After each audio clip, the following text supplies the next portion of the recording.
पाणीकुंडरे पड़ी नाबालिका मृत। कोरापुट जिला नारायणपाटना ब्लॉक खजागुड़ा गाँव आसी एभली एक दुखद घटना। पाणीकुंडरे पड़ी जड़े नाबालिकार मृत्यु घटी। नाबालिका जनक खजागुड़ा ग्रामर पिलको हबिका झील करिस्मिता बोली जनापड़ी। सोमवार दिन नाबालिका स्कूल को जाई घर को फेरी नथिले। फल परिवार लोके बहु खोजाखोजी करी पाई नथिले। शेष में आज ग्राम पाखरे चलिथिबा मेगा पानीय जल प्रकल्प पाई तैयारी होइथिबा पाणीकुंडरे तार मृतदेह भासुथिबा ग्रामवासी देखिबाकू पाइथिले। तेबे खबर पाई नारायणपाटना पुलिस और अग्निशम बाहिनी पहुंची मृतदेह उद्धार करिसंती। केउ परिस्थिति रे घटना घटिला तार तदंत पुलिस आरंभ करिछि।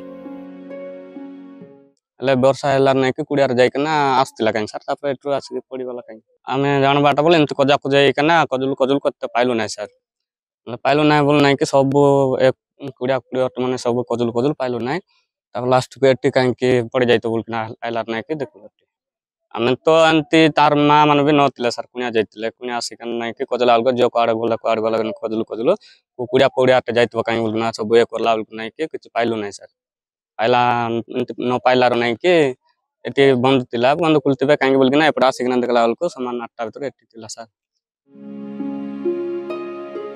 लक्ष्मीपुर प्रमोद जेना रिपोर्ट सरकार न्यूज।